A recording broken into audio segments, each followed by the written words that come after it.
11:59 at Radio Free America, and this is Uncle Sam with music and the truth until dawn. Right now, I got a few words for some of our brothers and sisters in the occupied zone. The chair is against the wall. The chair is against the wall. John has a long mustache. John has a long mustache. It's 12 o'clock, Americans, another day closer to victory. And for all of you out there on or behind the lines, this is your song. GearWebsites.com is your source for firearms-based playing cards and books. We also have mugs, shirts, and posters with designs that we've made live. Of course, we have patches. Every Friday is Free Patch Friday. We appreciate your support. Thank you for shopping at GearWebsites.com. I probably should have done those in a different order. Probably should have done the commercial first and then the introduction to the show, because it's not that clear that that's the introduction to the show. But I'm still working on our intros here as we dig in. Production comes second to content. So welcome everybody to our Daily Gun Show. We come to you live every weeknight at midnight Eastern. We talk about guns for about an hour. Each night we have a different focus, a different topic. As you know, on Mondays, our goal is to inspire and to motivate folks who are activists, to encourage you to value your voice, your abilities out there to help spread the word and to be ambassadors for gun ownership and the rights that we've all got, right? So we also like to look behind the scenes and look at the tools and the social platforms and the techniques and the networking and the collaborations and the ways and the methods that we are activists. And to that end, as often as possible, I interview Second Amendment activists out there. And I think of this as a second interview, because a lot of times activists are brought onto a show for their perspective or their expertise or their point of view on something. Maybe they live in an area or have some insight into something that's happening, and they're able to talk about that. They're thanked for being an expert, and then they're moved on so that they could talk about whatever the next 10-minute segment's focus is. And I like to think of this show as an opportunity for the activists to extrapolate on 3 questions: who they are, what they're doing quickly, then why they do what they do, and then how they do what they're doing. So tonight we've got Sharyn Hinchcliffe. Am I saying it right? Yeah, it's Hinchcliffe. You got it. Thank you. And you're from Washington State. I'm going to let you have the beginning of the show here. I also follow the style of James Kalita. Are you familiar with James Kalita? Doesn't sound familiar. He has a podcast. Had a podcast called the Out of Order Podcast. It was my favorite podcast when he was doing it. He would literally go 20 minutes with a Second Amendment activist, only Second Amendment activists, and he would give them 20 minutes or as long as they wanted. But he would say, "I'm here with Sharyn, thanks for joining us, go." And then you would just have 20 minutes or however long you wanted to extrapolate on whatever you wanted. And I just thought that was so cool to just let people chat and not have to bounce around to topics or have some kind of spoiler speech. So anyway, I'm following that style. I'm going to be shutting up here.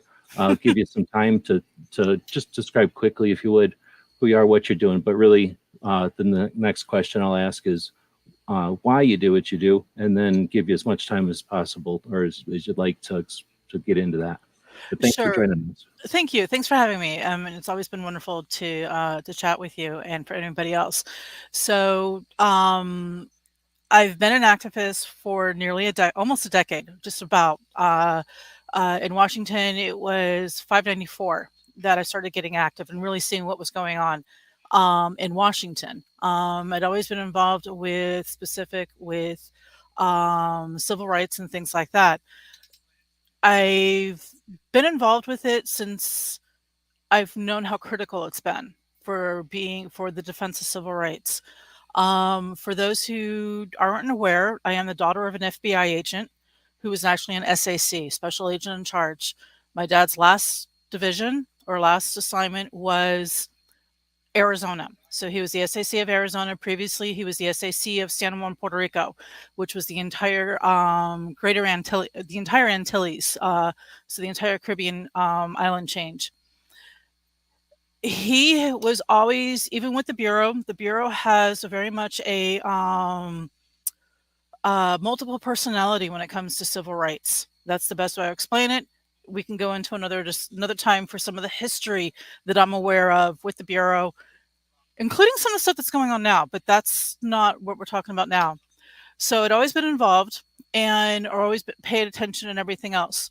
So when Pulse happened, at the time and everything, that's when I was livid. I have family who are in the community and who live in the greater Orlando area. So that could have been a family member of mine. Even though now they say that it was the purpose of why he did what he did was not specifically targeting the LGBTQ community, at the time it was. So the Pacific Northwest, specifically Washington at this time, was not known for being um, pro Second Amendment, especially in Western Washington, around the greater Puget Sound area. So we're talking from Bellingham, Everett, Seattle, Tacoma, Olympia, all along that whole section right there. And so I did some research to try to find out, hey, how can I get involved with the community for shooting and things like that? And especially within the LGBT community to help make sure that people knew what their rights were. So did some searching, found about the then was the Seattle chapter of Pink Pistols, and they were trying to get it back up, trying to get it reformulated. Got involved with two of the other three admins that were there, and we're the ones who were there just about every single time. We expanded it from just the Seattle to also the Tacoma. Seattle and Tacoma are about 35, 40 miles apart from each other. So for me, that's not too long of a distance. I know some people on the East Coast think, oh my God, 40 miles is a long, not here, not with the freeways. And so that's how I started getting involved. And then started getting involved with going down to Olympia to be a voice of somebody against all the gun control bills. And that's pretty much where that started from. And how I got involved with Pink Pistols and how I ended up being one of the three admins. At the time, because of the living situation, I wasn't going to lose my housing if it came out that I was involved with firearms and firearm education and firearm safety. And I wasn't going to lose my job.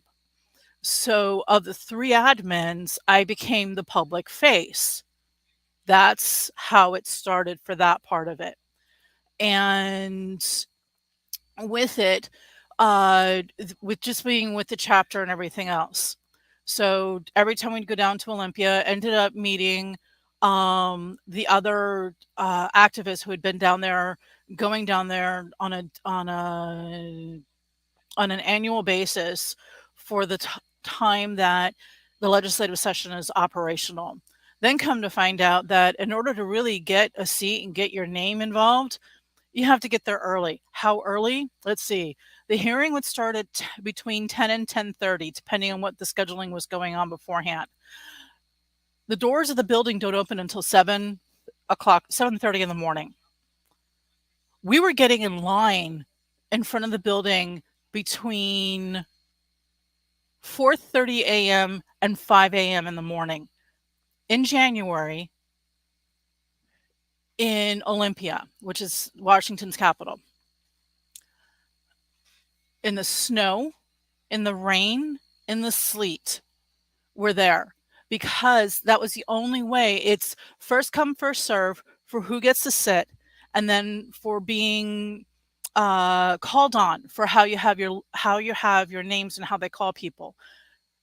Generally, if you're not impaneled by the lobbyist, meaning NRA ILA, not NRA, just NRA. It's ILA who's a part of this. That is the lobbying side. That's who impanels you to be able to speak right after the legislators or the individuals who write the bills and speak about the bills. That's a guaranteed spot to be able to speak. You would have between 2.5 to 3 minutes sometimes to be able to speak. If you were not impaneled, there would be a time that it would be 90 seconds, 60 seconds to speak. You had to have a speech or statement on point to the legislators, to the committee hearing in that time frame. You had to be able to cut it. So that's how I ended up being involved on the political side. Anybody who's ever heard me speak during the committee sessions knows I am a firebrand. You have restrictions on, you cannot call out a legislator by name. You cannot call out or denigrate anybody on the opposing side. Period. They will shut you down. They will, and you will not be allowed to speak. Those are the ground rules for this. You are not allowed to bring any props. You are not allowed to have anything. You can hand material over to the support staff, but you cannot have anything with you when you're speaking. That's it. You can have papers that you're reading off of, but you cannot have anything that's a prop. It will be removed. So no buttons. Buttons sometimes. T-shirts can be printed because they think that you have it. So this is how Moms Demand and Everytown do their whole thing, because they'll have shirts that they'll pull over everything else.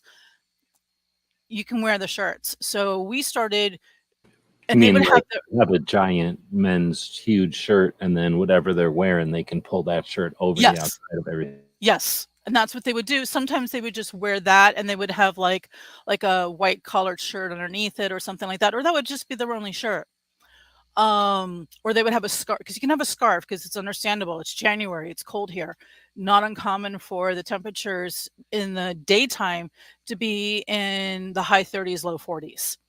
So this is winter, and this is storm weather and everything else in the Pacific Northwest. So also, no hats are allowed. This is like going to a courtroom, is the best way I can describe it. You can have things like that. Now, some people, you're allowed to have a laptop because some people are typing up stuff. But they don't like it when you have stickers on your laptop, as they ended up manipulating the chairs and everything else, because they didn't like the fact that we got there so early that we broke up the line of orange shirts or red shirts from Everytown and Moms Demand. We prevented them from having their whole solid line, and they were livid over it. There would be times that gun rights of the Gun Rights Responsibility, which is very much a pro gun control group, would just be absolutely complaining and livid the fact that they couldn't get there to be in the first 3 rows.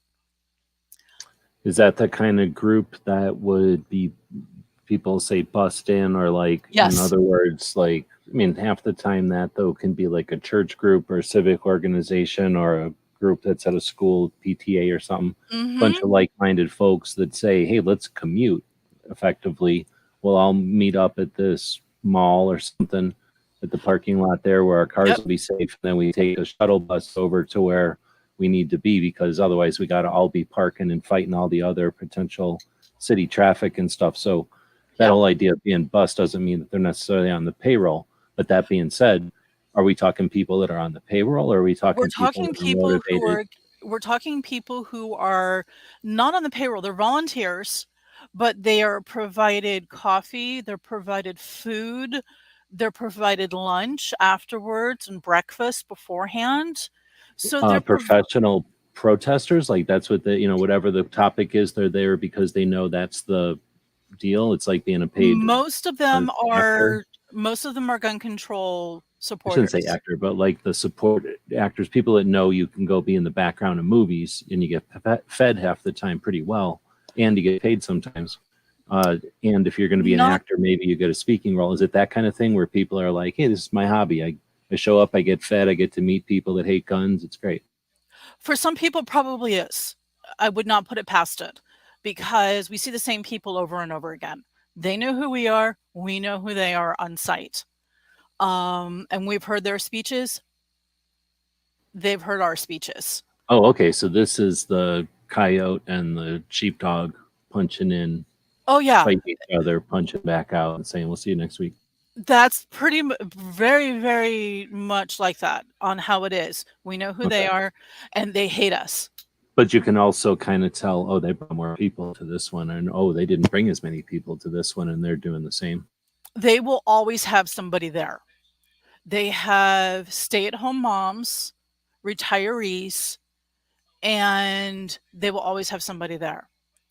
The majority of the people in the 2A community have jobs, are working.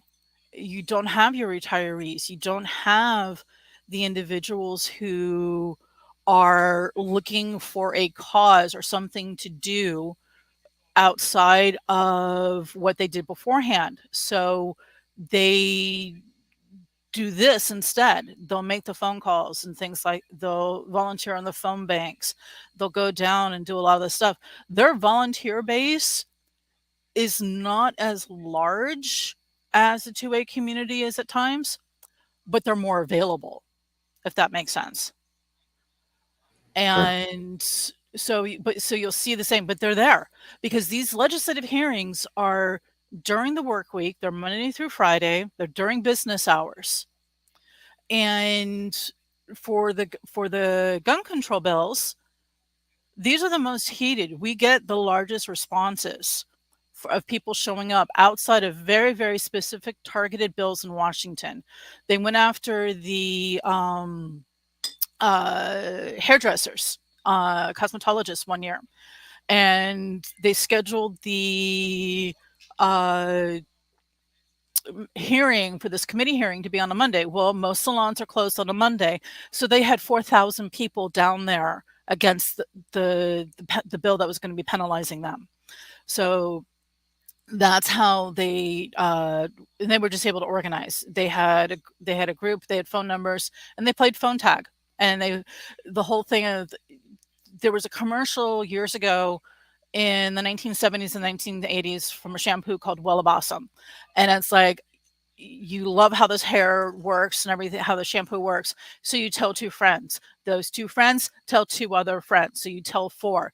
Those 4 people tell 2 more. So you're up to 8. For those 8, tell 4 more. You're up to 16. It expands that way. And that's how they're able to bring in people on this. So with the advent of just trying to get people organized here in Washington, 2 individuals, some people in Washington state will know who these are. And the first one is, Dan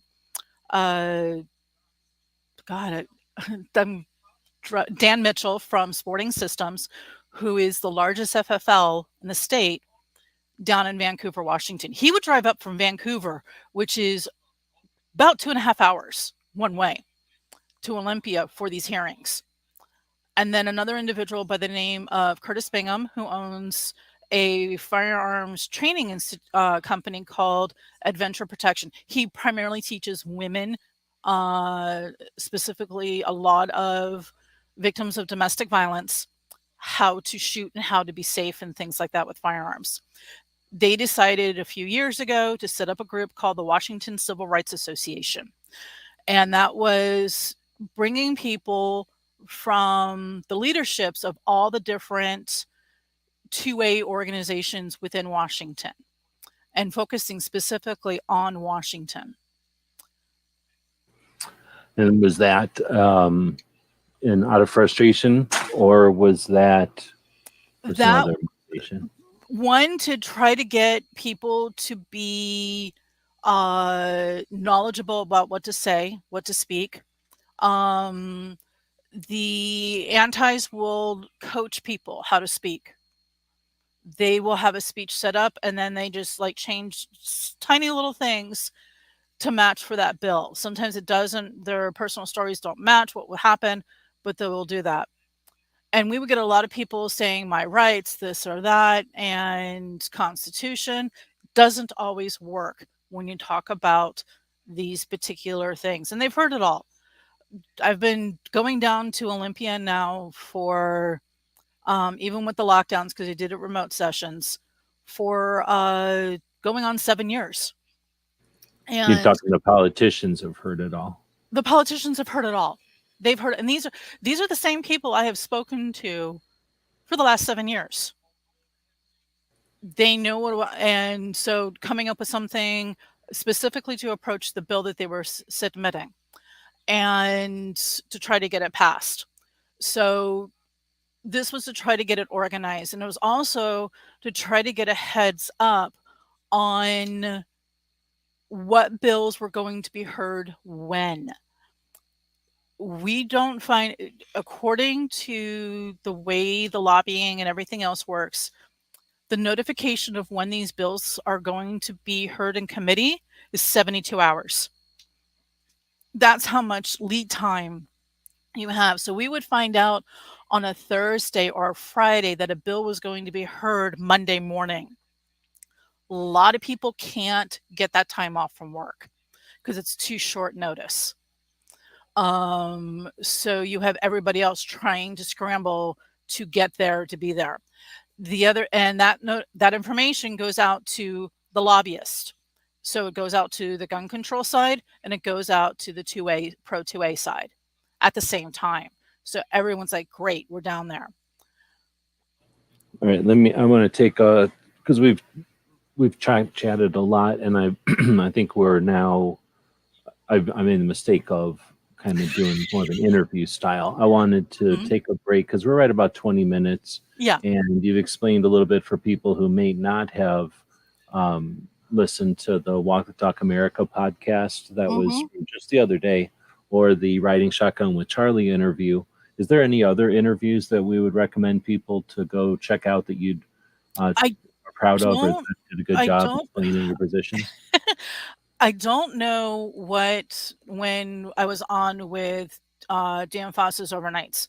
So I don't remember what those dates those were. Okay, yeah, I forgot about those were some good long ones. Format. And and M. Gabriel brought that up. So that really goes into a little bit more of it. And Jake with Walk the Talk America, really, from Zephyr Wellness, really goes into the whole thing on policy. So good catch on that. So that's where it comes in, the whole thing on the policy and the things like that. And so Pan Woods asked me, it's like, who inspires me in the 2A? Originally it was Ken Blanchard, Black Man with a Gun. Interesting. I don't know if we've ever heard me before, but when I first started doing stuff online, I was looking around and thinking, what should I do? And I saw Ken and I was like, I know what I'm doing online.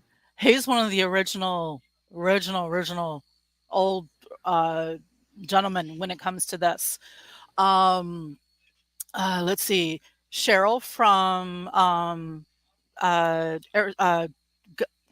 Gun Radio out of Arizona. Yes. Just with some of the stuff that she does, following what she does. The women from the DC Project, absolutely inspirational. And some of the newer ones, Rhonda, and I can't remember Rhonda's last name right now. Rhonda Mary. Rhonda Mary. Oh my God, I love her. She is going to be a rising star. She is incredible when it comes to 2A stuff. Absolutely incredible. And doing it with like a surgeon's touch, but then also like style or whatever, but then in the places and in ways that no one's ever going to be able to achieve. It's really cool. Yeah. She's really doing amazing work, both on on this through social media and things like that. She's really doing an incredible job on this. She's Can you going to, imagine? I mean, let me ask you because I always have to talk to dudes all the time. So I know you're answering Woods' question here, but this is the nature of we're going to ramble a little bit, I guess. Uh, what's it like in a world 2022? A little girl can have a Rhonda Mary and a Cheryl Todd that exist online and are active and are still doing their thing, and not only that to say, "Oh, there's a role model I can look up to," but they're literally accessible. They could probably instant message them. You know, a little girl who aspires to whatever can instant message either one of those ladies, or we're using them as examples of all the other, variety of ladies out there that are inspirational. And what's the result of that? You know what I'm saying? it's Like, incredible, absolutely incredible. What has come from social media and I'd been involved in social media before, but not got more involved with it on the political side with the 2A, with the advocacy and everything else. And to be able to reach out to some of these to some of these women, to some of these individuals is absolutely incredible. Um, Inspirational. Everything else is just one of the things that really brings everything together. And you can find it's easier to find your niche that way. It is so much easier to find your niche. And to find out it's like I don't have to be somebody who's a competitive shooter. I don't have to be somebody who is a lawyer speaking on a lot of these things. I can be somebody who wants to represent my community and wants to make sure that people are safe and people are educated. And that's where I think Rhonda comes in so powerfully. And then Cheryl, she's been doing this for years. Her resources are incredible on knowing who is in what state to be able to speak with in the particular state that you're in. Up until this March, my concern was not, I would be working a little bit on the national side. My focus was on Washington. And that's where I kept my for focus. for people that may not realize, we're talking Washington State all the time, not Washington D.C. Yes, I'm not concerned with DC, which is the national stage. I'm concerned about Washington State, about the laws here and everything else.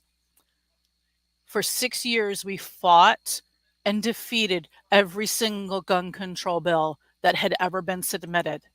This was the first year where it was slammed through against overwhelming documented opposition opposition to the magazine capacity. We had it confirmed over 15,000 Washington residents, which is one out of every 500 Washington residents had submitted against this bill. How long have I been in Washington? 2007.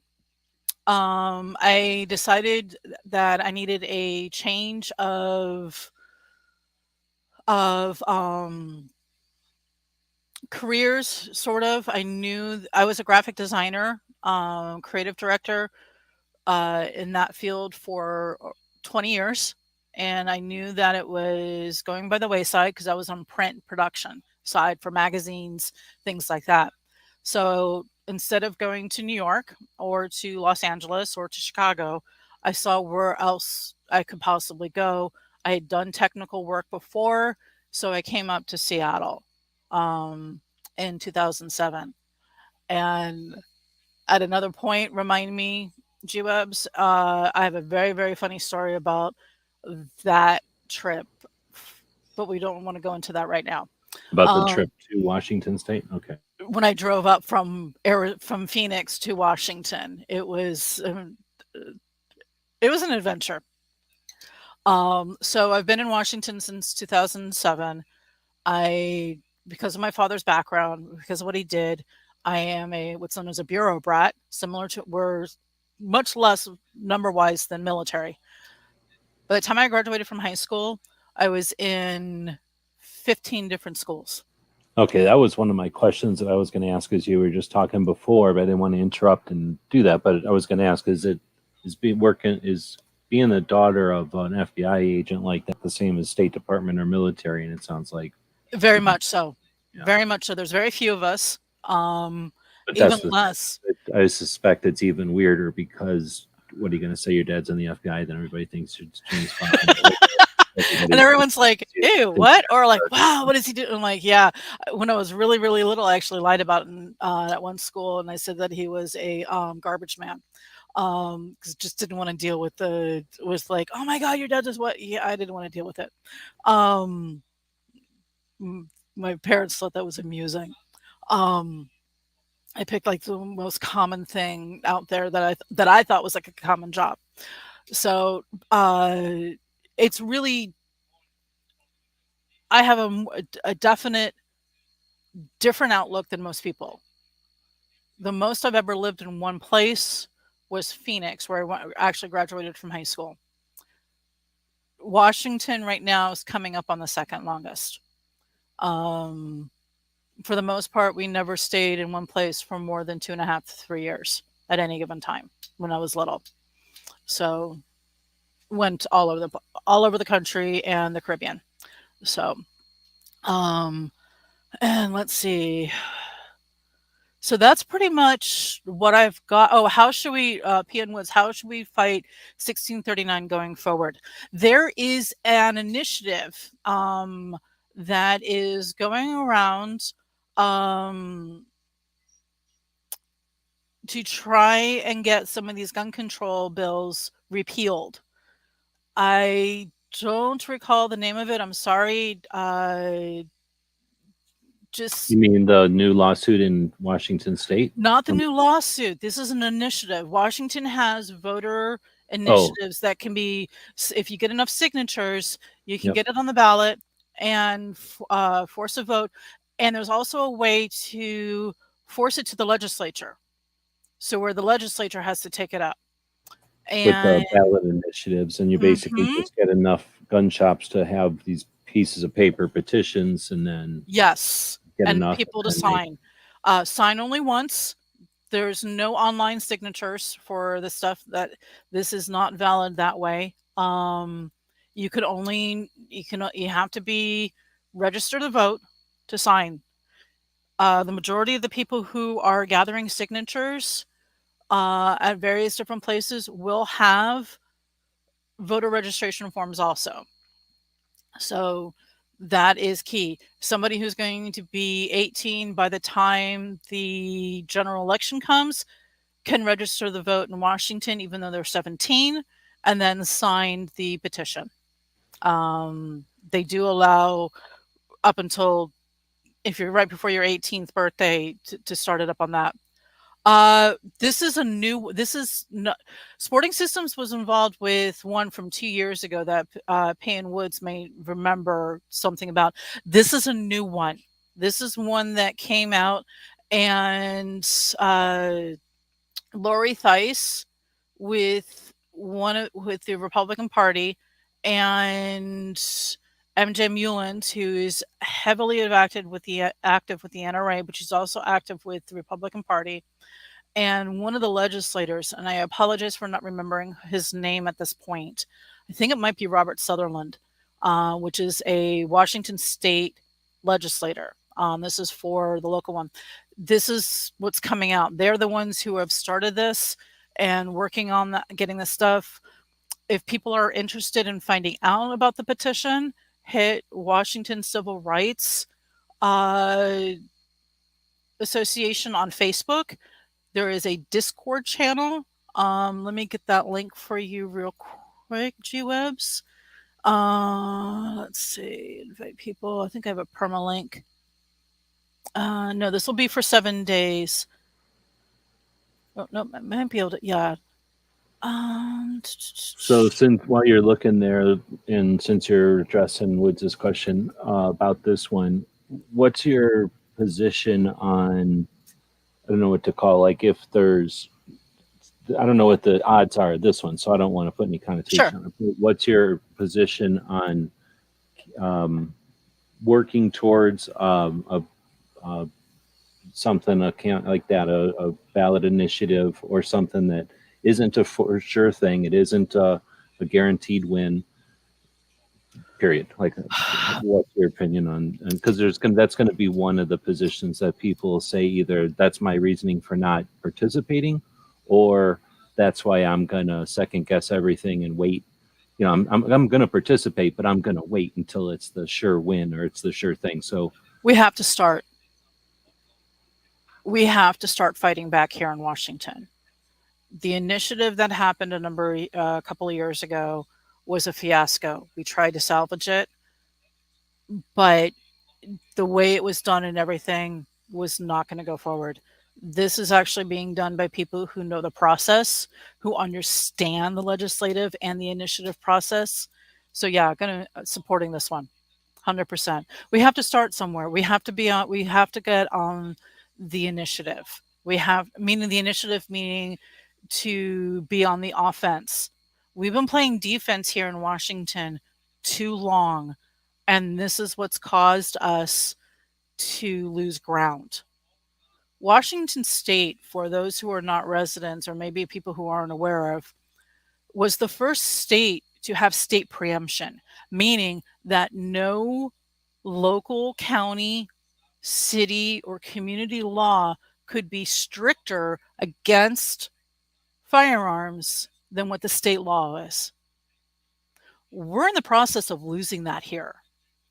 They've had 2 open carry bills pass through very manipulative language. The particular legislator lied during the committee hearings.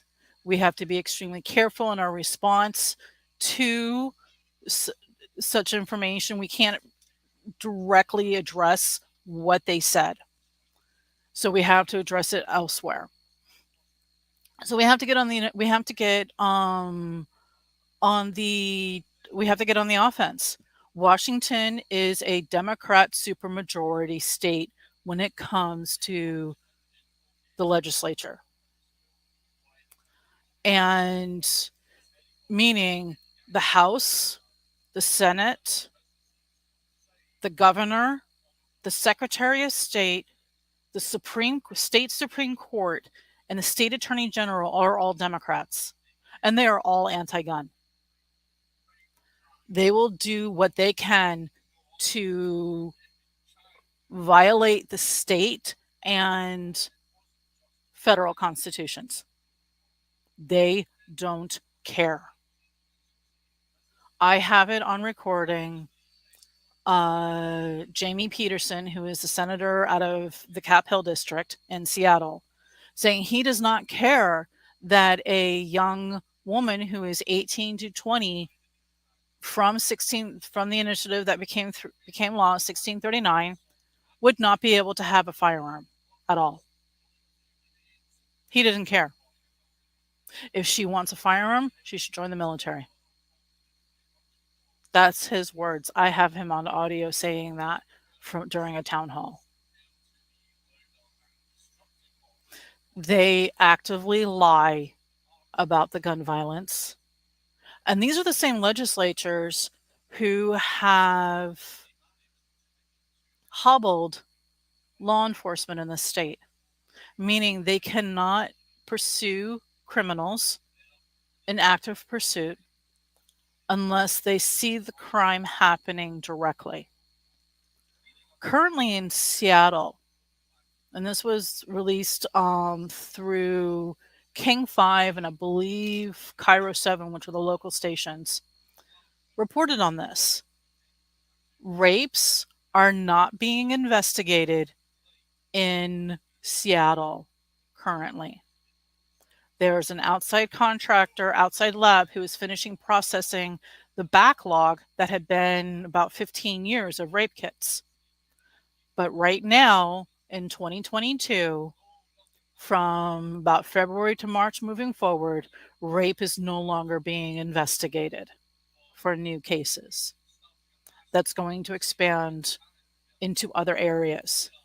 These are the same legislators who had no issues with, when the lockdowns hit, had no issues in releasing violent criminals who went after their victims, who testified against them. I know of one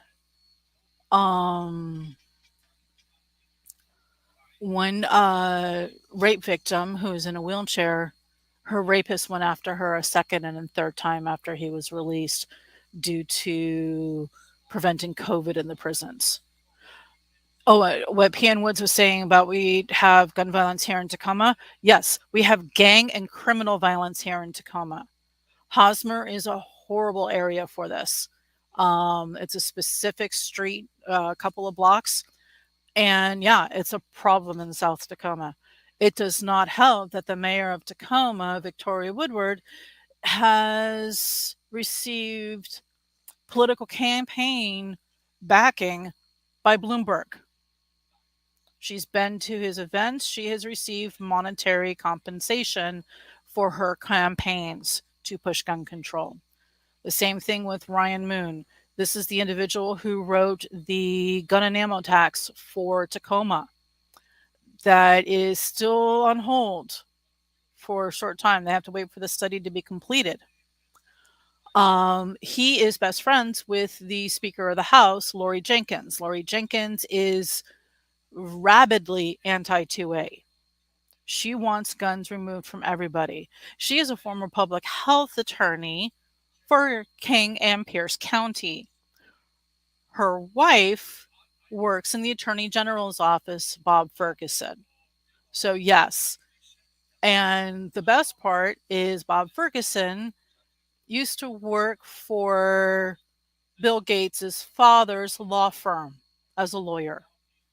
So there is a whole thing when it comes to everything going on with this and finding out who's connected to what, who has the ability to have dinner conversations or after dinner conversations on how to get bills passed. Yes, those happen. So, and I know this type of communication happens in every state because I know it also happened in Arizona. And I knew a lot of the players in Arizona because of where I went to high school. And it's a who's who. 6 degrees, the whole game of 6 degrees of separation with Kevin Bacon. Can you do maneuvers of who's who, who's connected to where? That is politics for you. And that is how everything, it all goes through. So, who else wants questions? It looks like Daily Gun Show has something on there. So I'm trying to also pay attention to that. So yeah, P.N. Woods, yes, I understand. We do have a problem. It's a multifaceted thing that needs to be addressed. G-Webs will have me on at additional times and we can go through how to be active on the political side at the city level, at the county level, and then at the state level, because that's my focus. National is a whole other thing. That's actually pretty interesting. So a couple of ways you brought it back to what I would want to chat about today was you and your motivations and your methodologies, right? Mm-hmm. So appreciate that you're in Washington. You've got a unique set of situations there, and Woods is where those, and you're addressing his questions. And it kind of went off there to talk about specifically a couple of the different, initiatives or campaigns or strategies that both sides are using. But what you kind of ended up there was talking about I don't know what to call that, like just the nature of politics, perhaps nature of everything, really. There's a certain amount of people that are going to be aware of a situation or the procedures or right? And then there's the people that are adjacent to those people. And then there's the people that could care less. They pay somebody to take care of that for them, right? They elect someone to take care of that stuff so that they don't have to deal with it. And we live in a country where you're allowed to do that. Mm-hmm. So there's all these people that are like, well, nobody wants to deal with politics, nobody wants to deal with laws, so I'm going to go over and deal with it, and I'm going to make a bunch of money doing it. And Yeah. then there's the people that are aware of it, and the people that are struggling. And if I'm summarizing it, well, if I'm summarizing it correctly, that's sort of what I was trying to ask, is the why you do what you're doing. And it's because you're aware of that, and as I was trying to say there at the end there, your insight, your experience, I'm assuming made it difficult to just stand there and watch what was going on, knowing full well how it was happening, and that there's things that can be done by individuals to divert that from happening, right? To just prevent or at least create potential for opportunities besides that, right? Yeah, there's a lot of ways people get involved. Get involved in your precinct committees. Things are divided down when it comes into politics. Yes, you have Republicans, Democrats, the Libertarians are your major, and the Green Party are your four major parties. These are the parties that will have a candidate on national ballots in all 50 states. Those are your major ones. You have your two big ones, and then you have your two minor ones. You also have some additional ones in various different states and things like that. So you get involved with your precinct if you want to at least know what's going on. This will get you involved with your local district for your state legislature. And this is where, and also it will help with your county as well. Your county, your school board, and your city. This is where your taxes and your voice and your vote have the greatest power over everything. National, we vote on through the electoral system. You're talking millions of votes within a state to make a decision of where a selected few votes go to for the presidential.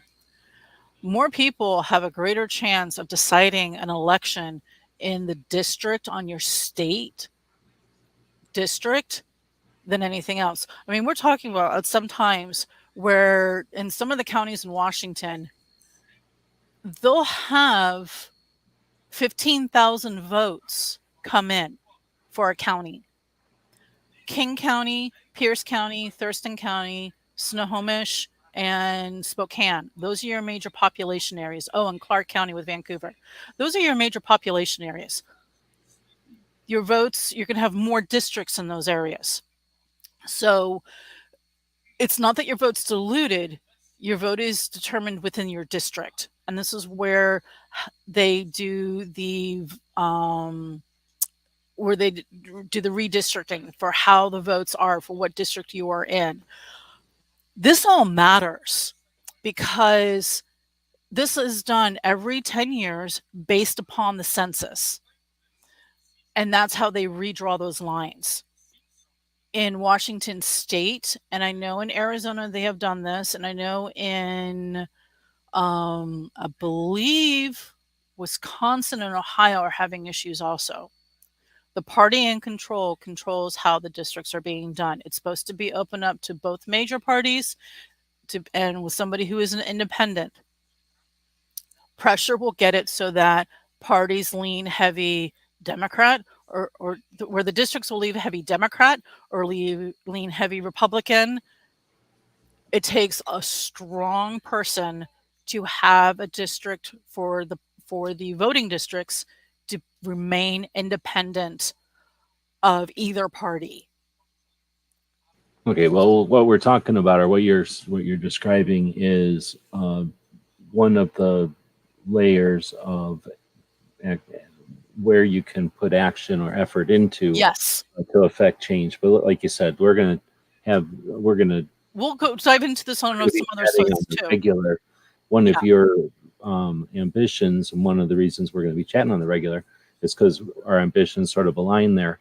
That our goal is to empower and inspire, and then offer resources for folks, create resources, together, and then with others, collaborate on some resources, and then make them available so that we basically offer what I would call like what we would have gotten civics class back in the day, or in government class or something back in the day. And we'll, like I say, we'll get into that more. So let me ask again. We've gone not quite an hour, about 45 minutes, kind of going off on different subjects, but uh, to try to summarize on the why, you've explained a lot of it already. But if I Mhm. had to stop everything and ask again the open-ended question, now that we have much more insight as to how you got to where you're at, and when you started, and the answering those questions about the organizations and the specifics about some of these recent things, um, being motivated to do it. And again, it's a lot easier. I always preface this when I ask this question about the why, is it's a lot easier to just sit there and watch other people do it, or complain that it doesn't it doesn't happen. So again, you've done a lot, and you've continued to do it when it wasn't easy or profitable or anything like that. So what is the why? What's your why? If not me, who? Who's going to step up? I don't see a lot of people fully stepping up. I don't see people who are making, a lot of people have lives. They can't. They're working. They don't have the ability to take time to do this. Policy advocacy work is a lot of work. During the legislative session, on top of a full-time job that I do, I would be doing another 60 to 70 hours a week of advocacy, of research, finding out what's being done, reaching out to individuals to see if they can speak. If they can't speak, find out who can. If they can't find, need to be available, need to know what the bills are, all the bills are, so that if somebody drops off because they can't make it, I can fill in and speak against the bill with very little prep time ahead of time, to be able to talk about the different laws, the histories, and the things like that. So that's how I became involved. And the few in Washington who do know, I have been very vocal. G-Webs, you know this. This year is the year I have to pull back. And when I say pull back, I have to pull back 98%. I cannot do the advocacy work that I've done before. Whereas during Pride, I would be at all the different Pride festivals in the Seattle, Tacoma area with a booth for Pink Pistols, start to finish, talking with people. Before the lockdowns and everything had happened, I had spoken to over 40,000 non-gun owners about firearm safety and about what your rights are in Washington.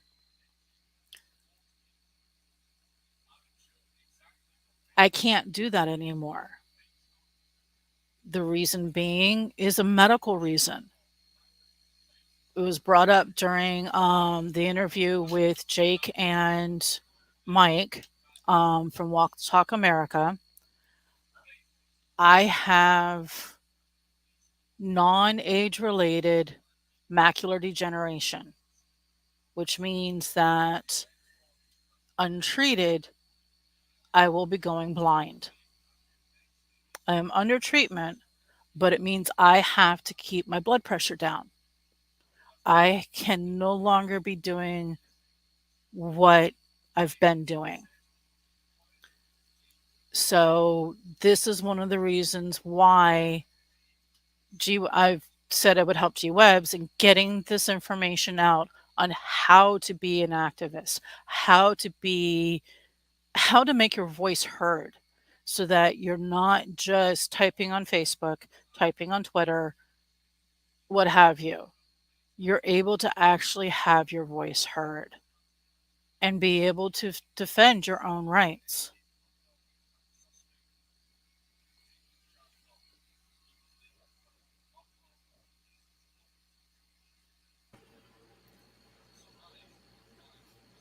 also patriots out there. Patriot in the Dark. I don't know if you've ever met or I don't chatted think with so. him. He's a Marine out of Michigan. There's a lot of people up late. AR Guns is also up late, and we don't get bacon around here very often. I'm guessing he's saying that you're in his area also. Mm-hmm. And Gabriel, I think, jumped in as well. So, and then Sandhill Shooters was in here earlier. Have you met Sandhills?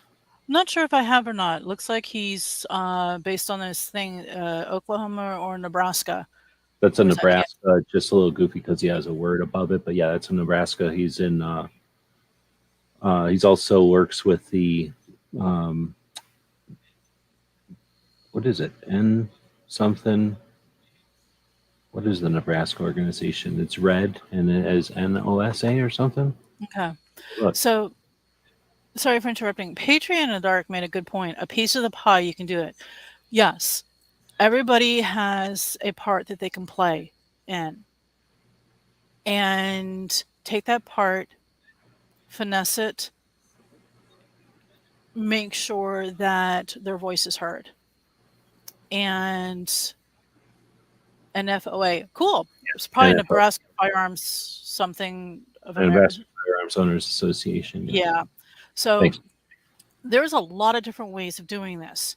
Nearly every state has an organization that's at the forefront to have that's driving a lot of the defense of 2A and also knife rights, because knives are weapons under the Second Amendment also. There are some lot of really crazy, insane bills when it comes to knives. And in Washington, knives are not under state preemption. Every city, every jurisdiction can have its own law. Something to be aware of. And that's true on any state. States can have a multitude of multiple laws for knives and non-firearm devices. So discovering what a person can do and how listening to the different podcasts, listening to the different shows, following the different individuals, say Colin Noir, he puts a lot of really good information out on the national level. Sometimes he'll reference some of the others who are on a state level or something like that. So there's a lot of people who can help somebody. There are also a lot of people who are claim to help, but do it for personal reasons, for making money for themselves. That's all I will say on that subject. Do be wary of those individuals. But the whole thing of why I do what I do,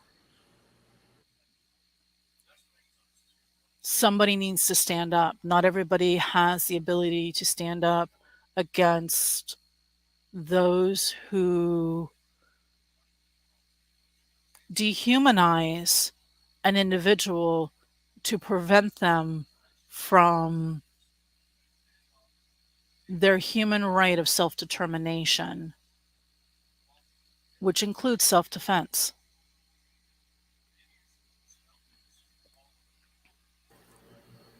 That's just some of the stuff that's part of the reason why.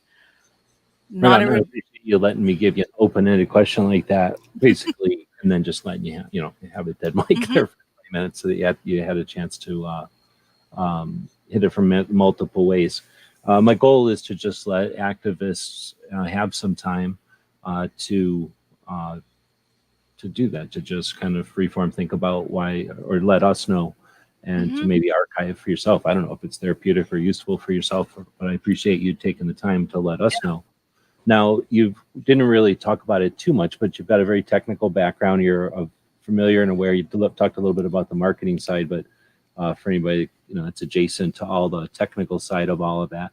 So understanding the tools and strategies and being familiar and experienced and capable with the tools, because anybody can know what Photoshop is and what it's capable of. It's a different Yeah. thing to use the tool, right? Yeah. So having that experience level and everything when you came to the table, my next question, and we've already gone an hour, but we already said we're Yeah. probably going to go over an hour. So thank you, everybody. That's fine. You Yeah, know I can talk. yeah, exactly. I'm only trying to keep it shorter for the podcast side. Yeah. But again, I don't care really.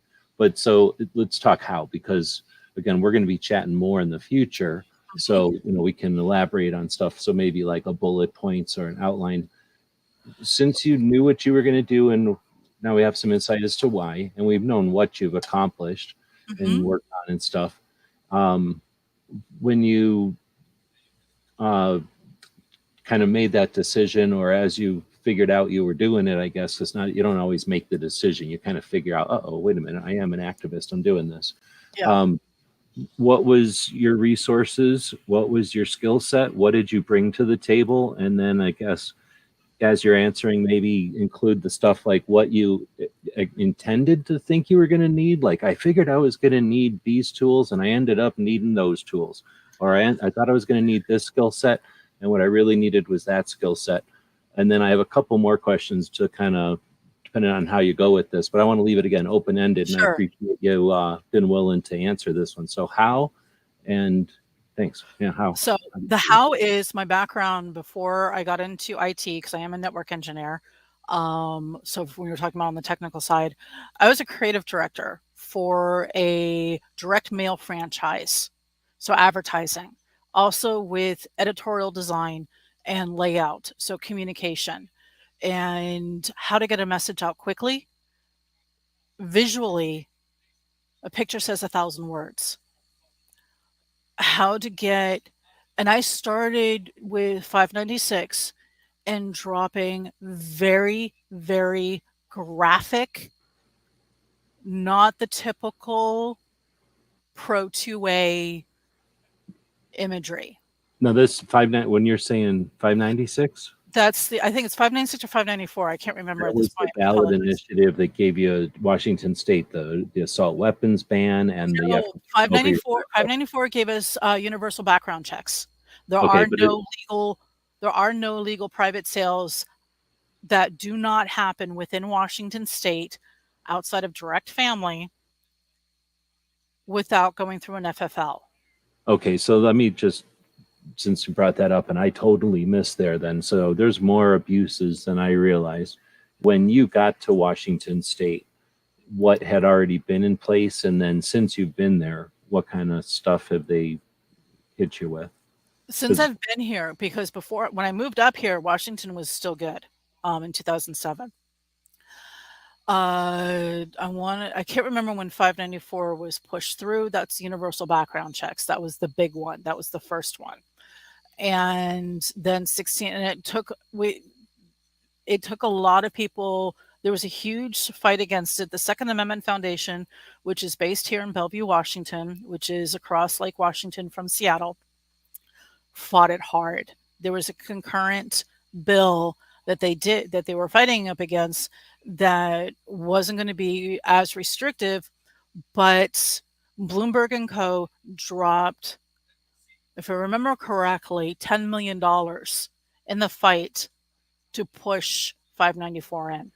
This is the one where Bloomberg bought like every marketing department and every That was the next one. department.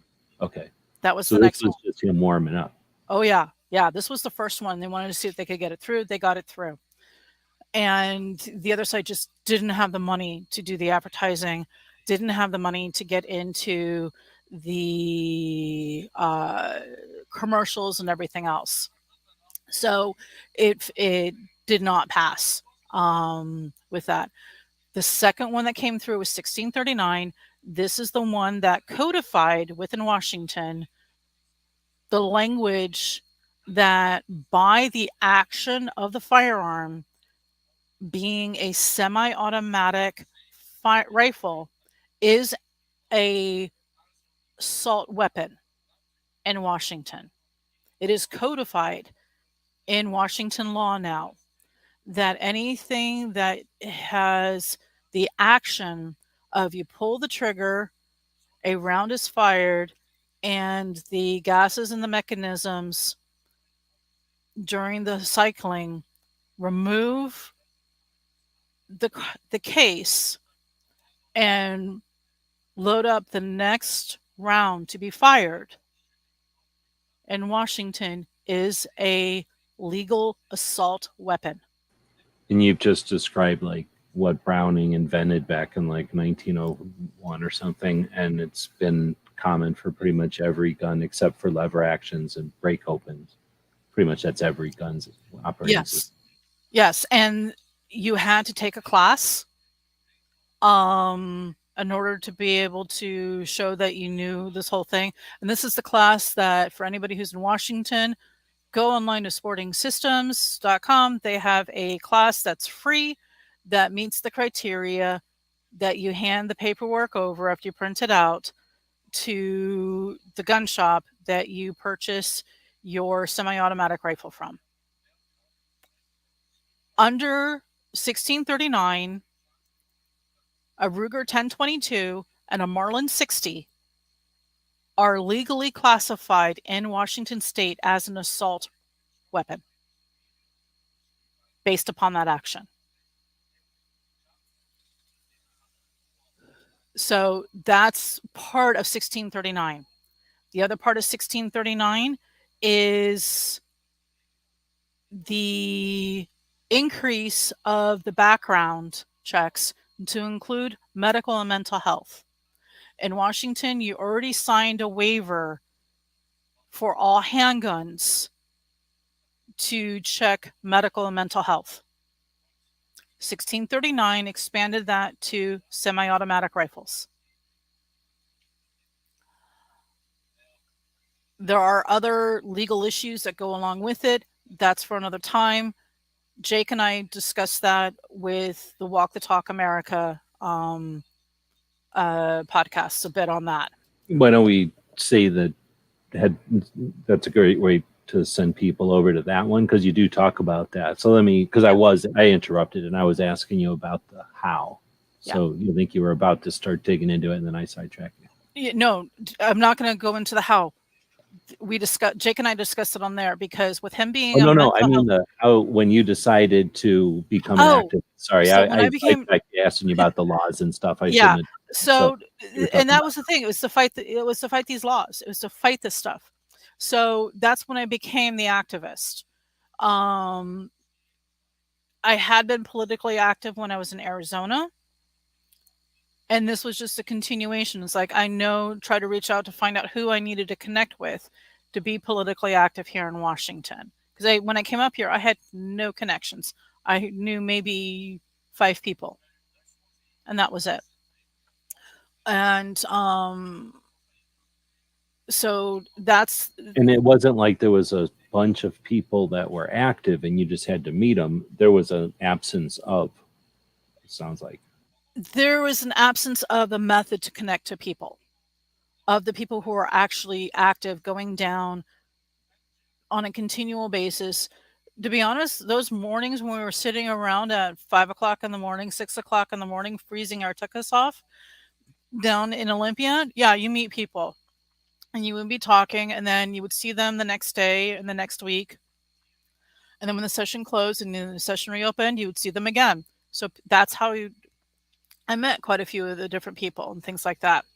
So, goddamn bacon's breaking up 2 points I want to address. You can conceal a pocket knife. You cannot conceal a knife larger. And I want to say one of the things is the way to make sure that it's legal within Seattle is the blade cannot be longer than your driver's license. The longest distance.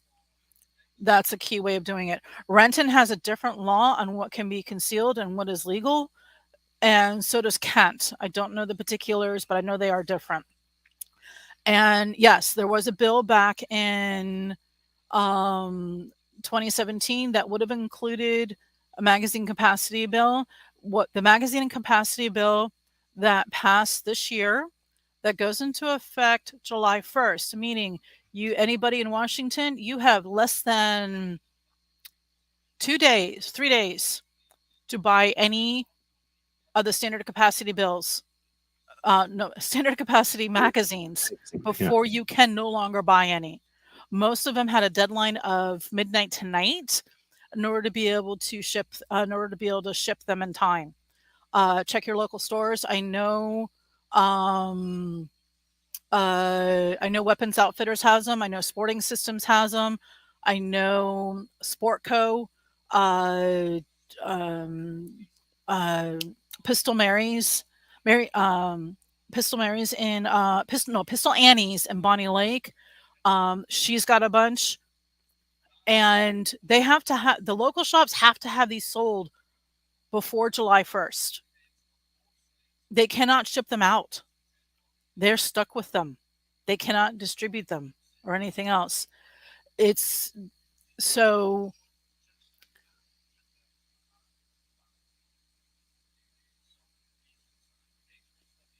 does the decision that just happened at SOCUS affect us? Possibly. I don't know the full details because the Duncan lawsuit out of California had made it through the ninth and was pending the New York State Rifle and Pistol Association decision for SOCUS. SOCUS has another few days before they decide to send it back to the ninth, not take it up, or put it on the calendar for next year, for the next session. There's several different things that can go on. The SOCUS blog, online on Twitter, as well as several of the other FPC. Obviously, everybody already knows where they are, who they are.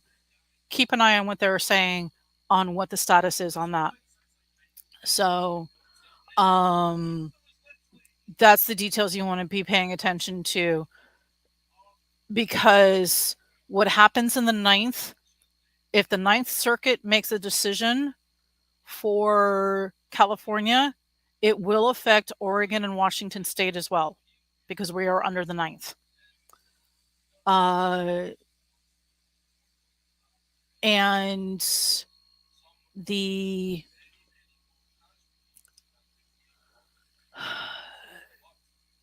if SOCUS does takes this up and they go with the same text tradition scrutiny, then there's a good chance that the majority of the gun control bills that have been passed recently here in Washington will be null and void.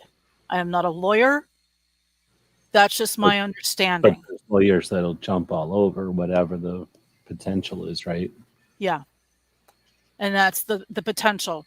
Double check with the actual lawyers who know this stuff.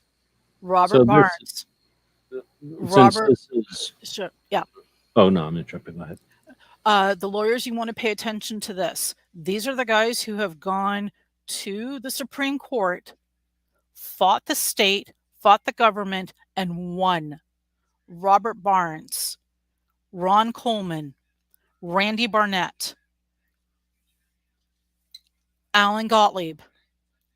These are the 4 lawyers that I know, hands down, know constitutional law and know how the Supreme Court is deciding things with the stuff going on. Ron Coleman is a wonderful old lawyer. He's the one who fought the U.S. Patent Office for the Asian punk band, the Slants, who were denied a trademark of their band name, saying that it was derogatory and racist. It was an Asian punk band. Ron Coleman took it to the Supreme Court with them, and they won.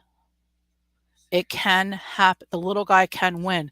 We just had the lawsuit, 6-3 decision for the Bremerton former football coach. And this was a First Amendment case. That case actually went up pretty fast, faster than some of the 2A lawsuits do. And I think that is based upon how the different states and the different courts take up these cases for that. But that was a First Amendment case that came up. The same thing with the main case in the prevent, which was a 9-0 decision, which was beautiful to see. And this was where Maine was preventing vouchers and state funding to go to religious schools that were already going to non-religious schools that were private. So, and they're like, nope, can't do that. You cannot discriminate against a religious school because they're teaching religion, whereas you're giving funding to state schools. So when you get more into some of this advocacy, you can see where it's not just a single 2A issue. The 2A and the rest of the Bill of Rights plus the 14th really impact each other. And the reason why I say the 14th, the more I've been studying on the 14th codifies and has the Bill of Rights apply to the states, not just the 10th. This is also dealing with some of the stuff that came up with the more politically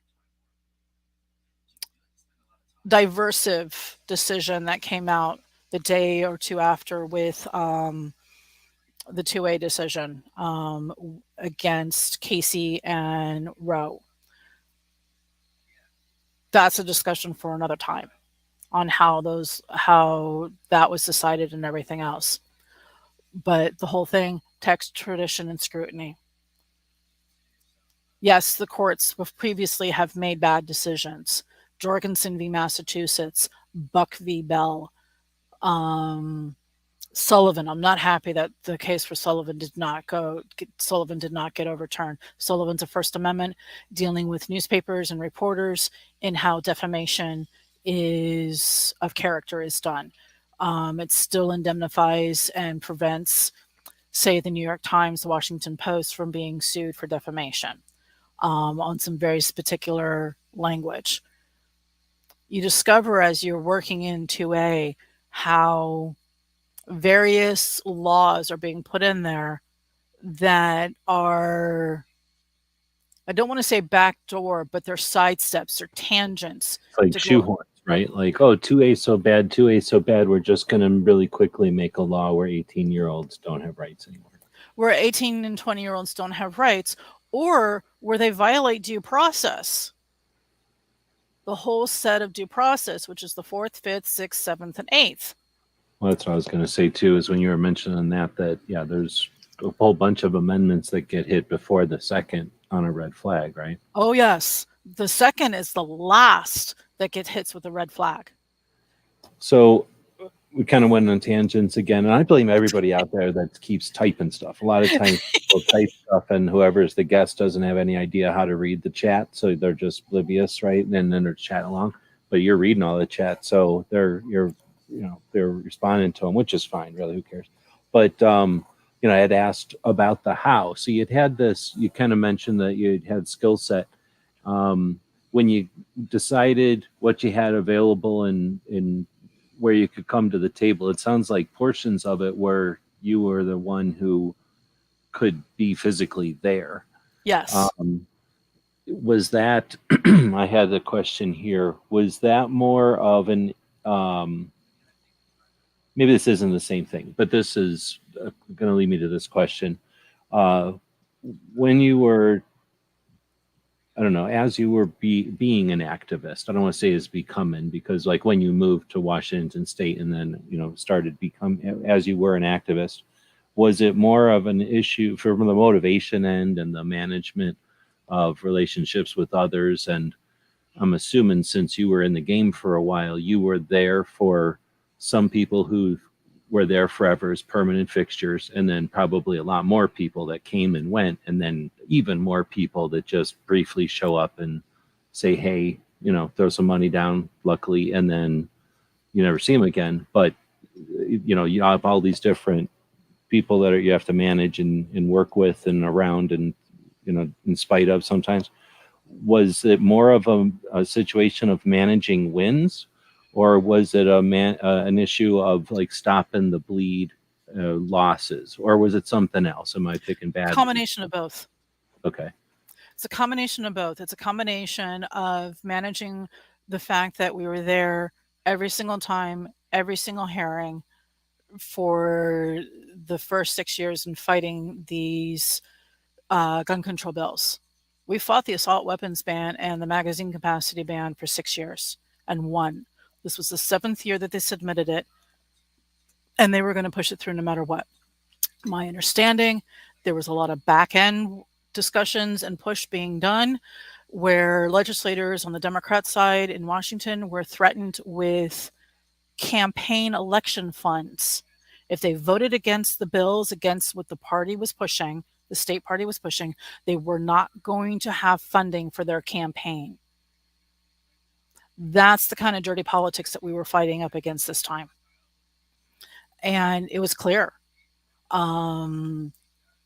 The town halls and things like that, they were making statements that the heavy push that they were getting from the 2A community here in Washington was like nothing they had ever seen before. This was the 3rd year the Washington Civil Rights Association really was able to push hard and get people, not just like myself who had been down there every single time, but we were able to get new people to speak. Made it a lot easier with it being a remote session. People could set time during the workday or lunch to make the hearing, whereas before they couldn't make the 50-60 mile drive one way from Seattle to Olympia and be there in time for the hearing. So that's like the whole thing of managing the wins and also managing the bleed. Finding people who can speak, finding people who are eloquent, who can speak under pressure, who are willing to take guidance on how to speak during these sessions. That's huge. Not everyone is able to change their testimony on the fly and still have it be coherent to address what the other side is saying.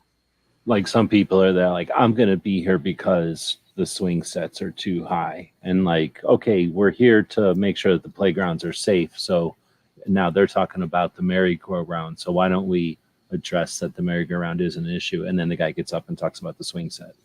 That's really one of the great ways of dealing with it. Of how to describe it. And this is where you get the individuals like, my constitutional rights. Yes, I get it. We all do. Doesn't help. In fact, if anything, I have seen every single state legislator on both sides roll their eyes when they hear something like that, because that's all they've been hearing. When you make a statement to something like this, you need to make it personal. You need to make it how that law is going to penalize you as an individual or as a community. That's where it matters, because that's what the other side does. You have to bring in you're not bringing in the emotions. You're bringing in why this affects me. Here, I am your constituent. I vote. This bill will make my life dangerous. This is why. That is one of the approaches on how to stop these bills, because that's what the other side is using. And you have to counter and go on the offensive. Just saying my rights. Let me ask this, because people that don't get involved, right, only get involved when they need to. And that's golden. Mm-hmm. They should get involved in anything if they're not interested in it, right? We'd be a bunch of ninnies if we were worried about everything of everybody. So if people aren't familiar with it, the antis are doing stuff not because they're brilliant or they're super marketers. It's because they're watching what's successful for the tobacco industry or for medical or for fill in the blank Yeah. person trying to lobby or trying to get a bunch of people pissed off about something. They're just following recipes. And honestly, it sounds like they're following either recipes that are established and may or may not work because they don't care, Yes. or they're following stuff that intentionally kind of works because they'd rather keep playing tetherball than actually win a game ever. Mm-hmm. And you have to see what moms against drunk drivers did. This is the same playbook on a lot of that Are stuff. you pro or anti the strategy? Because I used to say, look at the way potheads got, because back in the day I used to have to say medical marijuana, but now it's recreational marijuana. I don't think there's like a marijuana magazine or like some marijuana superstar that got everybody going to concerts or somehow united against or united for changing the laws. Like somehow a bunch of people who get high and sit around got it to where almost all the states have medical marijuana potentially, and then a bunch of them have recreational, right? There were And actually several magazines that were actually oh, but against in that did it. general, it's not like there was, this politician that Oh rallied yeah, the yeah, marijuana yeah. troops or something. Um, And the same with the moms against drunk driving. So I used to use those as my why can't 2A be similar to that, but better, right? Because we got fundamental stuff and we're better and we got more people than Mothers Against Drunk Driving. So it's like we got the best of both worlds. But then I would get challenged in the because I've said this for many years, so I've got both challenged and praised for that. So where do you fall on the? You brought it up, so I'm assuming you're pro the Mothers Against Drunk Driving example. I'm pro with the example because it's marketing, and this is me coming from a marketing background for 20 years. Okay. And with knowing how marketing is done and knowing how you can change the mindset and change the culture and bring in different things of how to approach somebody who isn't fully aware of what's going on. And that's a huge thing, and it's a huge part of it. And it's like, how do you reach? I mean, some of the imagery that I've created over the past however many years, the past decade, I'll see them sent back to me and it's like, hey, is this one of your designs? And I'm like, yeah, I don't label or name or tag 90% of the work that I do on purpose because it's in your face. It is done to make an image, to have an impact. We used to joke about the anti-drug acts on how silly they were, but I bet we all remember this is with the frying pan, this is your brain, and this is your brain on drugs, where they cracked the egg, and the egg was your brain, and they cracked the egg, and the frying pan was your brain. We all anybody who grew up during a certain time frame remembers that. We all laughed at it because it wasn't a well done message to fight what was going on, what people were doing. And marketing has to be done in a way to make people think, to make people react, and to make people remember that, oh, wait a minute, there's a name that goes along with restricting rights. There's a woman who died because of that. So policy work with the activism is not easy. I was never paid for any of this. This was all volunteer work. I used my skills from being a graphic designer, from being a creative director to craft some of the messages. Copy editing is not copy editing or writing editorial, writing the words. It's not my strong point. But I knew people who did it very, very well. I knew quotes that had been done very, very well. I used those in my imagery and put it on that way. So that's how I did that part.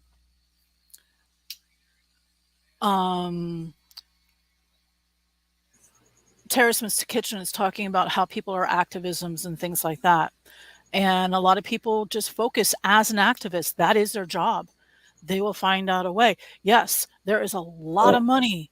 she's got A, a couple of questions or yeah, points here. So yeah.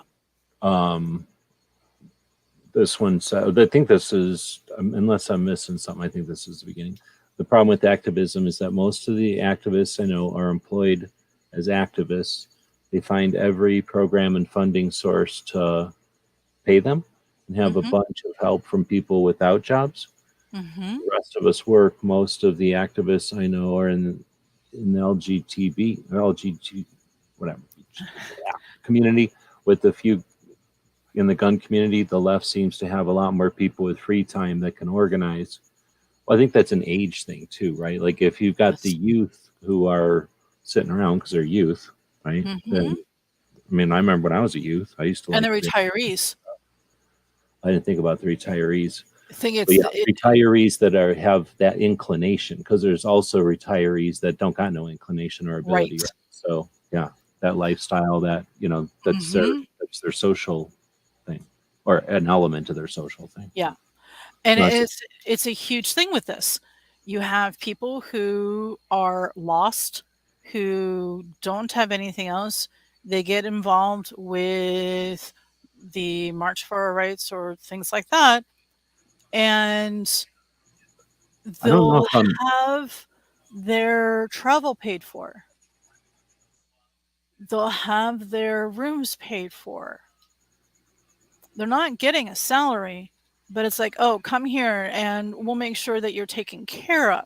There's ways of dealing with the stuff with activists that don't give them a salary.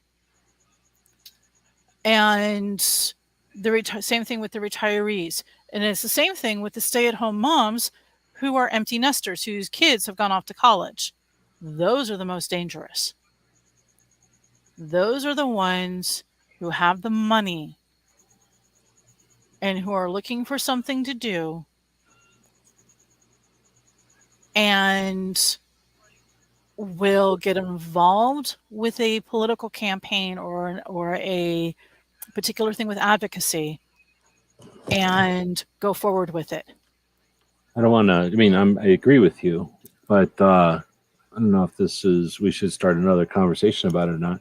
I don't think I'm. I don't know if I'm butchering Tara's comment, because I could be reading it wrong, or it could she might be driving or something and types it in a phone. I might be reading some of that backwards or upside down or something.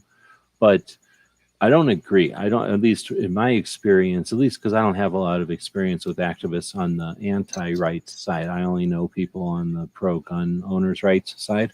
So most people I know who consider themselves activists do something for a living, Mm-hmm. and then their passion is their Second Amendment act, activism, I guess, and Mm-hmm. advocacy. Some people are writers, so their passion is writing a blog or books, right? Or being involved as in being able to be called an author or doing research. Just a lot of researchers out there. Now, some people have figured out ways to make it sort of a living or whatever, but more than likely they're just barely getting paid for the time they're putting into what they consider a passion and a drive, right? But Right. most of the people I know are working.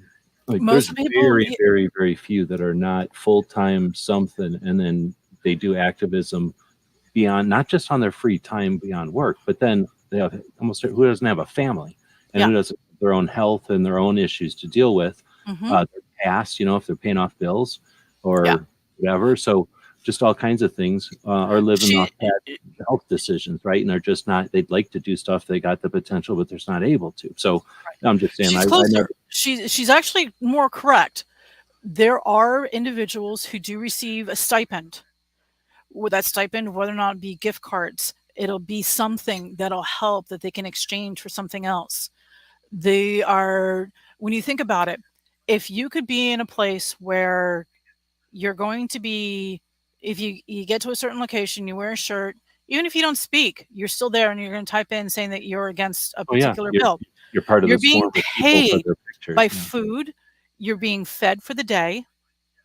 You might you'll be fed breakfast, you'll be fed lunch at the end.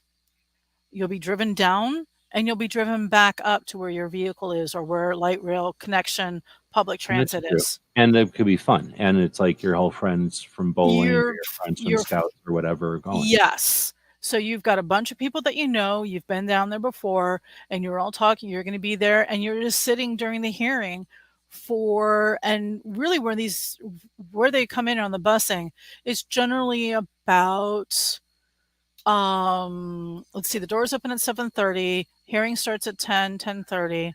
They'll start showing up at 9. And then all of a sudden, the line will go from maybe 50 people to 400 in a matter of minutes. Those are the individuals that are being bussed in.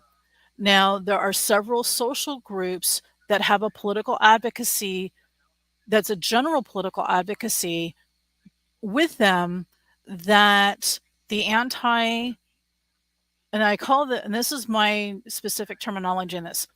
Anybody who is for gun control, in my opinion, is anti-human rights because they dehumanize the individual who wants to defend themselves and wants to prevent them from exercising their human right of self-determination.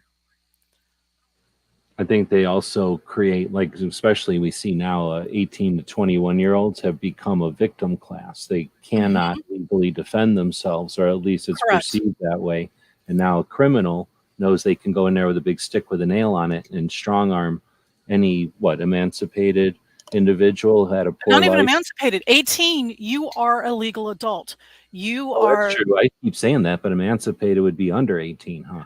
under 18, an Just any emancipated kid minor. that leaves or goes to school, Mhm. military spouses, get married, and then the person's deployed, one or the Mhm. other's deployed, and everybody knows they're deployed, and now they're left unarmed.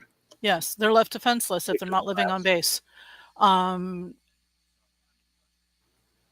there And they're are often laws that with this stuff. allow less lethal devices to be used by minors who are above the age of 13.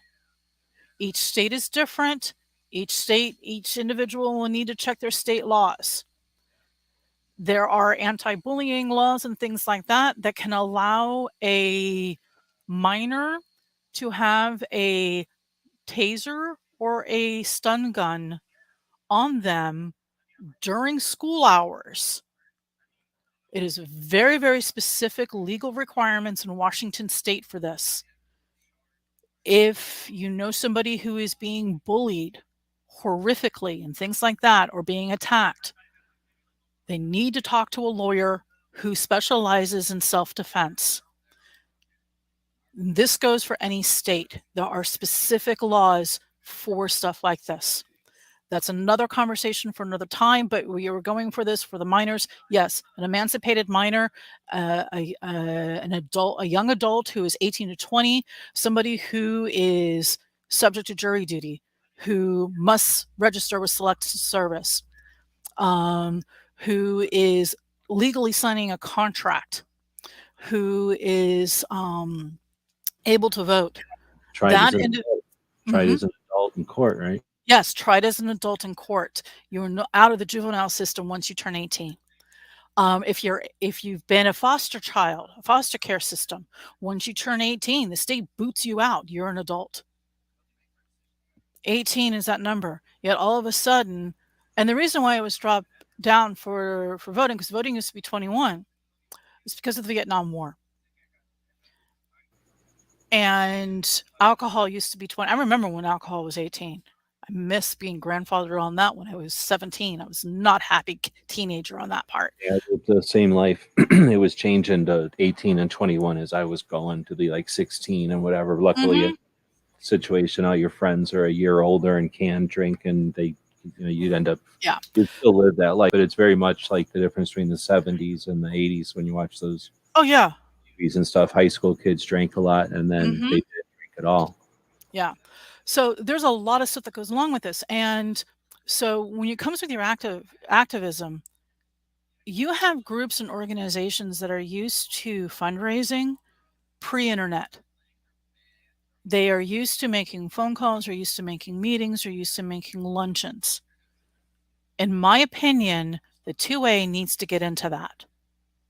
The 2A needs to work, and this is where the DC project is going to succeed where nothing else will.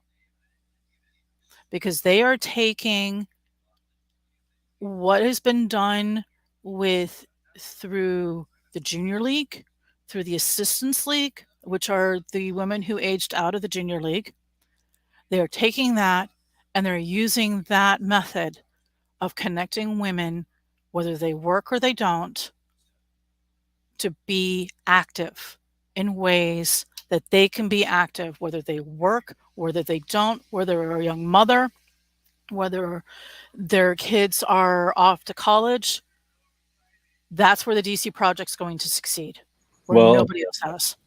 You kind of brought it around to one of the things I was going to say before, so appreciate that. And let me interrupt and say this then. So I don't disagree with the way up until now, or even now, that there's that element, especially if I say I don't disagree that there's the empty nester. I'm sure both sexes that have nothing else to do in time.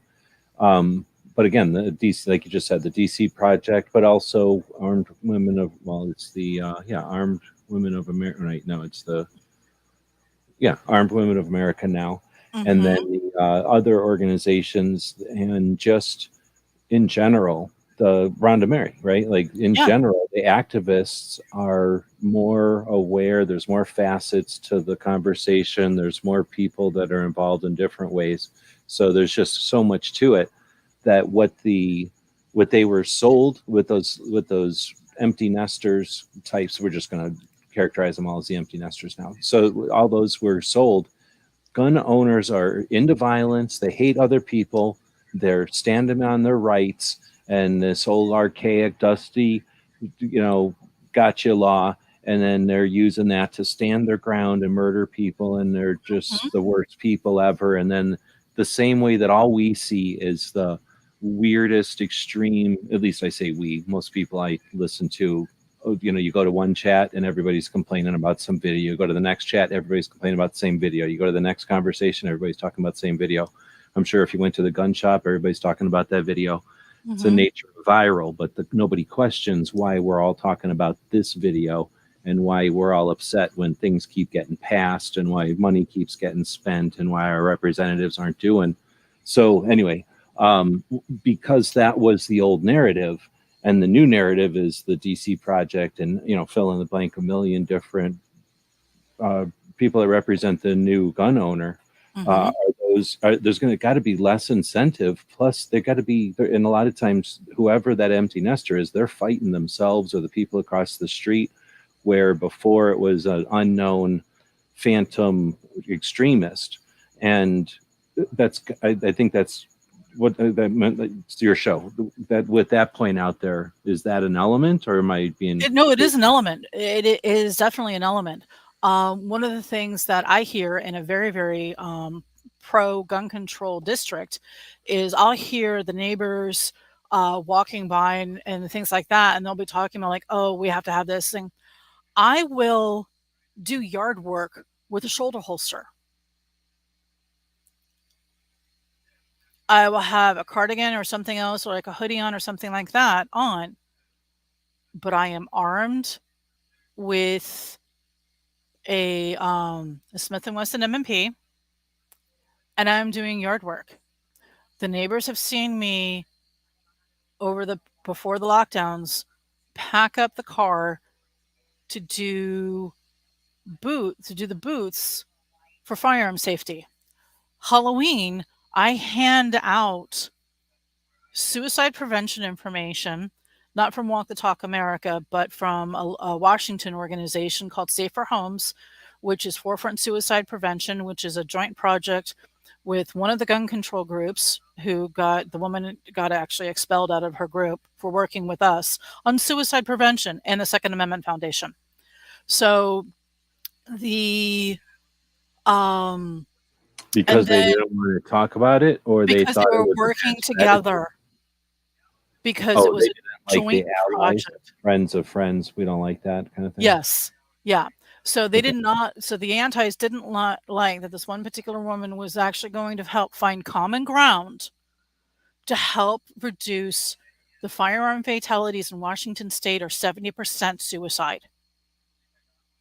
To reduce that number will take some work. And with it being 70%, and it's been 70% or higher for several years. With that, didn't want to work together. And then I also hand out information on KidSafe Foundation. So this is Derek LeBlanc's organization where he teaches firearm safety and has an anti-bullying message to children. And it works. He has reached out. He has reached, I think the number now is 26,000 children in firearm safety. I don't know any other organization outside in a short time who has done the numbers that he has. And that includes doing firearm safety education in Hawaii with Hawaii's extremely restrictive current laws. He's been able to reach them on that. But and this the thing is that the Eddie Eagle thing is available, and it was, invented as an opportunity, as what's the word, like an attempt to prevent persecution from antis. Yes. So I remember when it happened. Even that it was before cool that. Thing, but then it's been around for a while, so it's had sort of like ups and downs. People like they don't like it. It's been weird. It's been like out of touch. It's been trendy.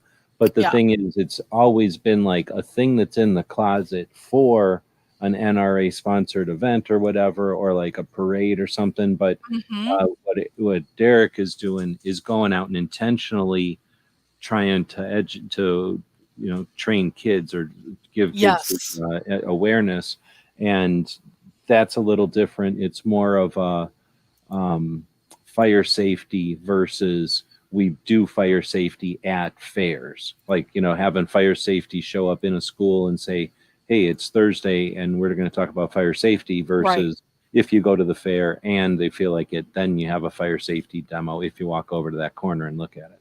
Yes, and some of the stuff that he actually has a blow up bouncy thing that he has a backstop like on inflatable range, an inflatable range for BBs. And he does an incredible amount of work with that, with BBs to children, and think about a little going kid through who's them. like, oh, an inflatable house, maybe big deal. I'm too old for that. And then it's like, oh, wait Down a to minute, 4. shoot BB guns in it? Oh, wait, hold on, what? Yeah, I've seen cool for a little 4-year-olds shoot through this, and how he does it, and how the kids realize that they listen, and they act, and the whole thing with the fire, it's a start of the whole message, and he gets it out there with the parents and everything else. It's incredible to see the work he does. My husband and I RSO for when he does his Centralia, Washington events, which is about once a quarter, and that's more at the range, going through a whole other program different than the bouncy house with the BBs. And there's actually range time where he'll go through, and the kids end up shooting about 100 rounds of a 22 for this, and learning firearm safety and really focusing on it. And a couple of kids discover talents that they didn't think they had, and discover confidence that they didn't think they have. So, but this is just part of the whole thing. And this is where everybody working together in the community and supporting everybody, we can actually be more powerful than the antis. And this is where we, as not part of the NRA, not part of the GOA, not part of any of the actual organizations, it's where we, as a firearms owner, can change the culture and change the general mindset of things. And not just about the gun ownership or like people's opinion about carrying guns around, but just the idea of like, when we champion the idea of what we're in favor of, what that creates is a safer society, a society where people had been apprehensive and literally scared to death about their neighbors Mm-hmm. and the property that they owned. Once they figure out, unfortunately, against their will and to some extent, at least against their pleasure, that their neighbors have that freedom and they experience it, what they'll experience is, we're talking 25% of the population lives in places where carrying a firearm is prohibited. So their world doesn't have people that carry guns. That means 75% of the population ish, I don't know if that's 100% accurate, but about that number runs around knowing if they don't have a gun in their pocket, anybody else could. Mm-hmm. And all those people who would never have a gun in their pocket have to live with that reality. They know it.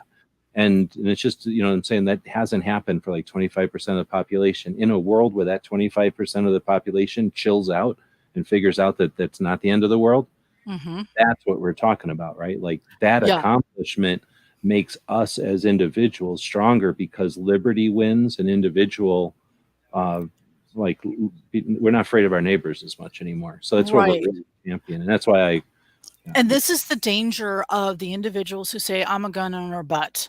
And this is where Giffords has gone with the gun owners, trying to get the gun owners involved with their specific gun control program and things like that. And these are the individuals who a lot in the 2A industry, in the 2A community, call your FUD. These are the ones who are individuals like, well, I was a vet, I don't see you need to have this.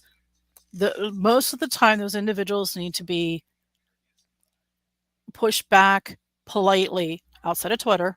I will be very honest, I am a absolute witch on Twitter. So, but getting into the community, showing that firearms are safe. One of the things that I do, I hand out either Derek's information for Kids Safe Foundation, including the how to be safe with children with firearms for Halloween, along with the candy. Every single child that comes to the house for Halloween gets, first of all, full-size candy bar because I believe in that. Secondly, they get a flyer for Kids Safe Foundation or for Safer Homes for suicide prevention. Every ever single had one. anybody complain or say anything or say I've seen only 2 things crumpled in the yard, like thrown away. It's like, oh, don't like this, threw it at the house. That's it. Because Kids Safe Foundation and Safer Homes are for suicide prevention and for safety. No. Because I'm trying to make sure that the parents also have the information how to keep your child safe. That's all what any parent wants. Yeah. They want to keep their child safe. How are you going to keep your child safe?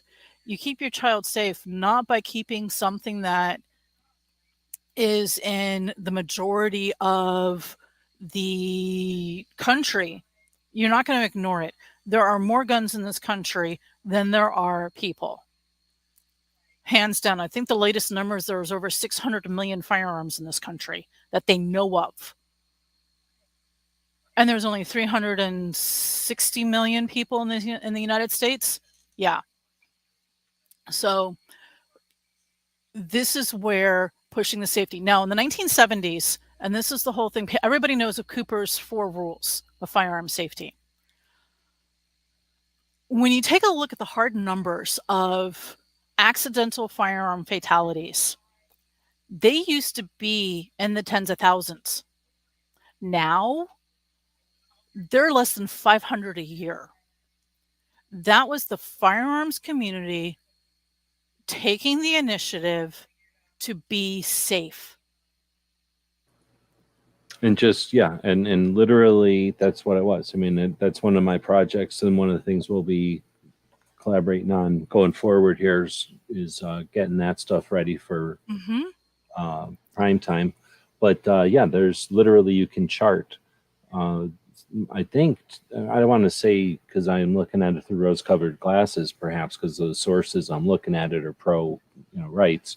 But a lot of times these are done in anticipation of a campaign against us or something, Yes. where they're done to strengthen or bolster our side, and the result is, yeah, like basically having, for example, a safety manual in the box. Not Mm-hmm. that everybody needs it or everybody wants it or something, but some people are apprehensive or some people are just inexperienced and some people need it.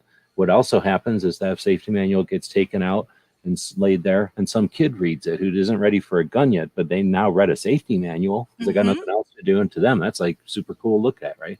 Or somebody read it when they're bored at a dentist's office because it was laying there, Mm-hmm. whatever, right? So that what does that do? That trickles around the community, and there's more awareness. When there's more awareness, right? When TV, movies, all that creates apprehension, people aren't as apt to just pick up a gun and start pointing and pulling triggers. Like people just figure Mm-hmm. that stuff out. So, I mean, a lot of it was intentional. Some of it was harder to track like that, but you also have the internet. How are things going to change with the internet? I mean, look at the prevalence of SBRs, short Yeah. AR-15 pistols, AK pistols, Glock things, all these things with braces on them. If people were as reckless and as unsafe and as potentially dangerous, I mean, with a rifle thing, the size is just the. I mean, could you think of a more dangerous thing than to put rifle caliber stuff with high capacity in a very short thing that the barrel is 7 inches long on? Where do Mm-hmm. you see scourges of accidents or unintentional or even deliberate? Like And these one of things the have always existed. Humans just yes. aren't that mean to each other. Like there's a Yeah. couple of individuals that are super mean to each other, and there's ways to address that. But what we're doing is we're eliminating this idea that gun owners can be marginalized into taking the blame or the burden of all of those intentional bad people Mm-hmm. every single time they feel like it. Yeah. So one of the other things, and because we're getting up to the 2 hour mark, Yeah, and I well, think we're gonna, and we can probably kind of close this up because I know you and I talked about having me on coming again, and then I promise we won't be going as long, hopefully. yeah, we Um, will. so one of the things to be that when people are talking about and being aware of this is if somebody sees a anti or somebody who's repeating the whole, oh, gun deaths and this and that, I will try to make sure that, and there is documentation, and I know I've put it out, and I know there's others who have put it out. There are actual breakdowns, and I know for 2017, down to the city of the top 5 cities where firearm fatalities that are not suicide are occurring. When you overlay the maps of what suicide is, along with firearm ownership, you're going to see it's more the pro 2A states, more the gun states, because it's suicide. On average, 60 to 75% of firearm fatalities are suicide. Those suicides are tied to rural, white, older men, or police, law enforcement, and military and veterans. Those are the individuals who are committing suicide via a firearm. And that is a very, very specific group. Suicide is rising exponentially right now. It used to be that firearms were 70 and 60 and 70% of suicides, not just firearm fatalities being of suicide, but the suicides were firearm fatalities.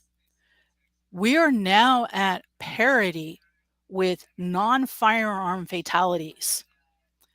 So hanging, stabbing, or slicing your wrists, I should say, known overdose, asphyxiation are now 49.5%, if not higher, for suicides.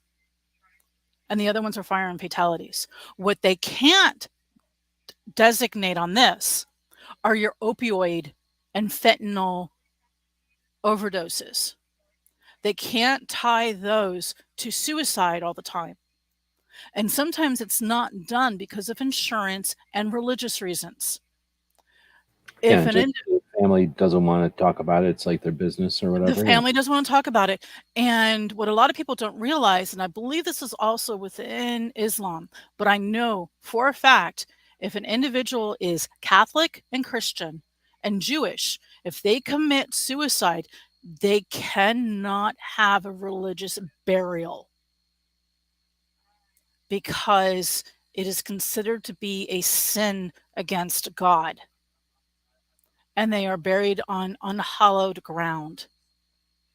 So the death certificate for that reason will not say suicide unless they can show to the priest, to the rabbi, and maybe to the imam that that person was under severe mental stress and was not in the right mind. That's how you get the religious burial. For the insurance purposes, there are clauses that prevent payouts of a insurance policy on the death of an individual is prevented, or they don't receive any of the payout if it was a suicide. Two major things. And that's the reason why a lot of the opioids and a lot of the others, unless it's an obvious thing, will not always be tagged as suicide for that reason. You have chronic pain patients who are in extreme pain. You have individuals who are despondent and things like that, who will overdose. And that will look as an overdose, not as a suicide. The suicide numbers in this country are significantly higher than what is actually reported. Well, the idea here is though is that by using the gun owner or the gun as a scapegoat, what they're really doing is taking time and attention that could be used to create either more awareness or operate hotlines or help people who are in the most risk, mental health, not have to deal with whatever it is that gets them into that level of stress. But those are things that would, well, one, I guess some people say they don't sound as sexy for re-election, although I don't believe that, because they can, if they're good at being a politician, then they can let people know this is what we're working at. This is a real solution. But in other words, for whatever reasons they don't do it, I think it's more of the tetherball game. They'd rather keep playing tetherball than win, because then they have to figure out something else to do. But I think that that's the tendency of the people playing tetherball. But the way you have influence is by not watching them play tetherball anymore. They can only play tetherball. That's, I'm using that as an analogy. You could say ping pong.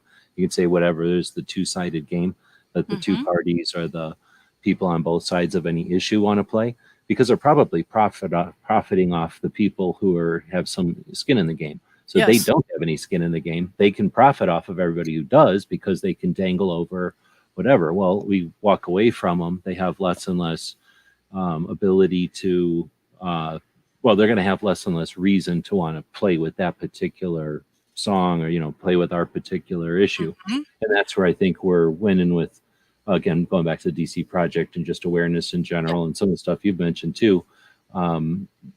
By winning, we set precedent to the other side that we're not laying down and just taking it anymore. We're changing who we are.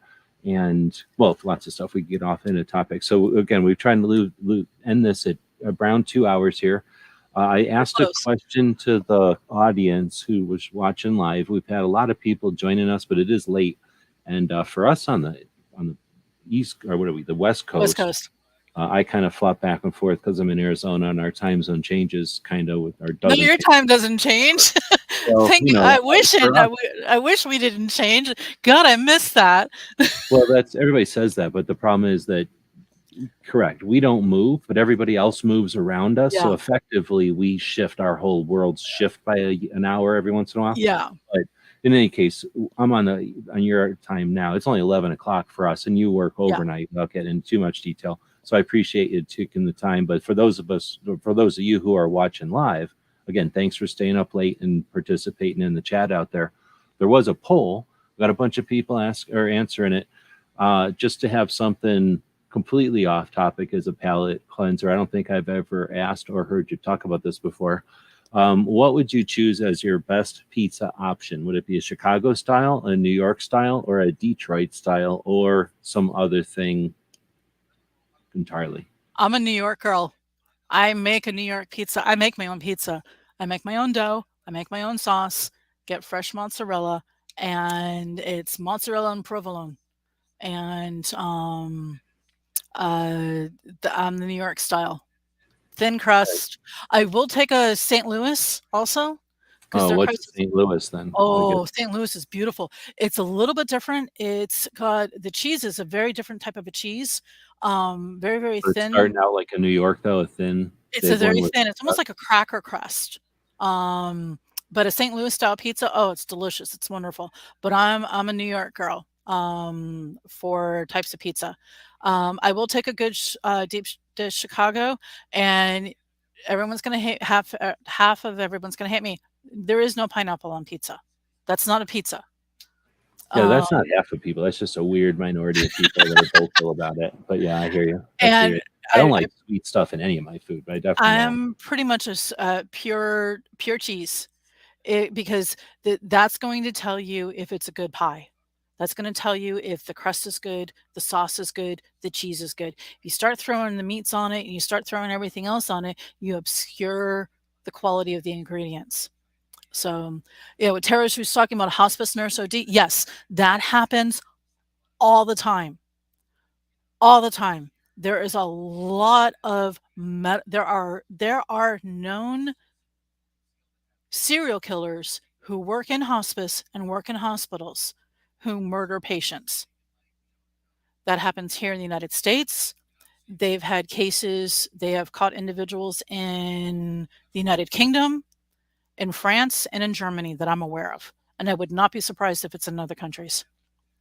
So, yeah, we'll definitely talk about this. If people have things that they want me to focus on more specific, they'll let you know. Yeah, I don't. I On wanted this. this one to be a little bit more um, Organic? regimented or whatever, only because I try to do my first interview with somebody so that you get an opportunity to say this is a chat where, like you said, you're going to have a whole bunch of interviews over a span of doing stuff. This is Yeah. the one you can say, oh, I had some time to just get into it in this one. Although, like you say, you're more than willing to chat. So I'm sure you've got others that you've elaborated on. Like you say, the ones with Foss are awesome chats, really, really awesome chats. I'd highly They're recommend listening to them if long. you're people that listen to this show are usually working shift work. They're downloading a podcast, they're downloading the audio. Drivers, people that are doing something where they put the headphones in and do something for a while. Mhm. So yeah, this is definitely the one from Foss. You're probably already aware of this if you're listening to my channel, but if you're not, this DM Foss is a guy on YouTube who has a couple. He does an overnight show on Saturday nights, overnight Sunday mornings, and that's where we started chatting. Yeah. And anyway, so I'll put a link to the after chat for people that want to jump in after, because I'm sure unless you're jumping off, then we can chat No, off I there. can stick around for probably about a half an hour. Okay, well let me ask you then one more question just to Sure. wrap this one up and to hopefully make it optimistic. I do have a bunch of them here, so I'll use some of these for other chats though in the future. But what realistic changes would you suggest to the 2A activist community in 2022? If everybody who were at AmCon and you had the stage, everybody was like, "Shut up, listen," and they all did, right? What realistic changes would you suggest to everybody at gun rights policy and everybody listening at home who considers themselves activists? What Keep realistic focusing on the changes could we local. do? Keep focusing on the local. That's where we're winning.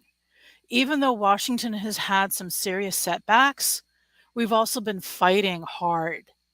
Keep focusing on the local, keep focusing on the county, keep focusing on the state. We have 25 states with constitutional carry. That was not heard of 10 years ago. That's all within the last 10 years. Keep focusing on the states and you keep changing on the states. Doesn't matter what the federal does. because you can fight the federal. And this is where the equivalent of marijuana laws come into play.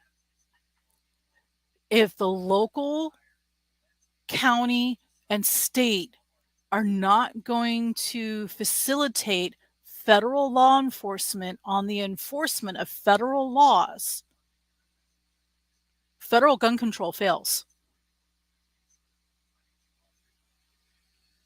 Changing the county and the state laws is where it matters. Win at the state, win at the local. We are a republic of 50 countries for all intents purposes. 50 states. Our states are where our power is. Change the states, change the country. Right on. I appreciate your time again, and we'll chat again. Look forward to that. Oh, I was going to say one of the things that we had talked about, and I appreciate again your opportunity, is that you're going to be helping me to get some of my attempts at publishing what we have on the websites ready for prime time. So that's some of the stuff we'll be chatting about in future ones. I'll be getting you that draft or whatever, so you can check it out. But again, thanks to everybody who watched us live. If you're listening to us in the future, wherever the platform is, if it's a video or if it's an audio platform, there'll be links to Sharyn's interviews and to some project links that we talked about tonight. Thanks to DJ for dropping links as we've been live. And I'll put a quick commercial in here for our store. Thanks to everybody who grabs stuff from our store. It makes us possible to do this stuff. And there's been a banner at the bottom of the screen all night thanking our Patreons, the 149 people that make it possible for me to spend time on things like this without trying to sell you a grip angle or a red dot scope or try to buy, sell you nothing.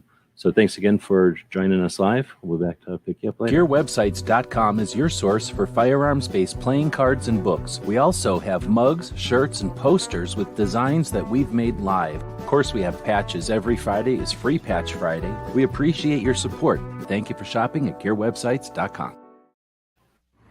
The guys and gals at GunWebsites.com encourage you to take a CCW class every year, practice once a month, and carry every day. Thank you for watching Gun Websites.